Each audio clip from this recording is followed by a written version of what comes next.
رافضی لوگ حضرت علی سے محبت کرنے کا دعویٰ تو کرتے ہیں، اہل بیت سے محبت کرنے کا دعویٰ کرتے ہیں، لیکن بغض کس کا رکھتے ہیں؟ حضرت عمر، حضرت ابوبکر، حضرت عثمان اور یہاں تک کہ نبی کی بیوی حضرت اماں عائشہ صدیقہ پہ یہ لعن طعن کرتے ہیں۔ آئیے میں آپ کو تاریخ ایک سچا واقعہ سنانے جا رہا ہوں، جسے سن کر آپ کا ایمان تازہ ہو جائے گا، جس میں آپ کو پتہ چلے گا حضرت عمر اور حضرت علی میں کتنی محبت تھی۔ آج ہم آپ کو اسلامک تاریخ کا ایک بہت ہی اثردار واقعہ سنانے جا رہے ہیں، جو انصاف، سادگی اور تقوی کا اصل مثال ملتی ہے۔ حضرت عمر کا انتقال ہوا تو پورا مدینہ غم میں ڈوب گیا۔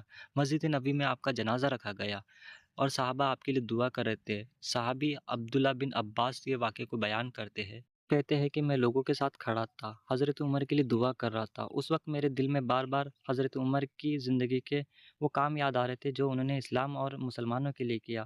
حضرت عمر رضی اللہ تعالیٰ عنہ کے دور میں اسلامی اتہاس بہت بڑا دور رہا۔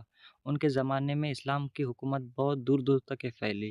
ان کے دور میں فارس، پرش، عراق، یمن یعنی سیریا اور مصر جیسے بڑے بڑے ملک فتح ہوئے۔ بڑی بڑی طاقتیں اسلامی حکومت کے سامنے جھک گئی۔ لیکن حیران کی بات یہ ہے کہ اتنی بڑی حکومت ہونے کے باوجود بھی آپ کی زندگی بہت ہی سادگی سے گزری۔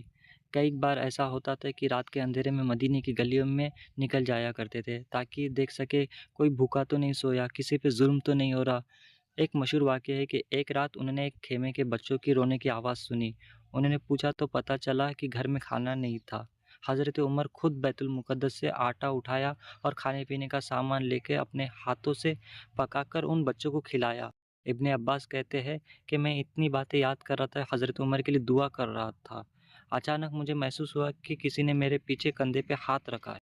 میں نے پیچھے مڑ کر دیکھا تو علی ابن ابی طالب تھے۔ حضرت علی جنازے کے پاس گئے اور حضرت عمر کو دیکھ کے بہت غمگین ہو گئے۔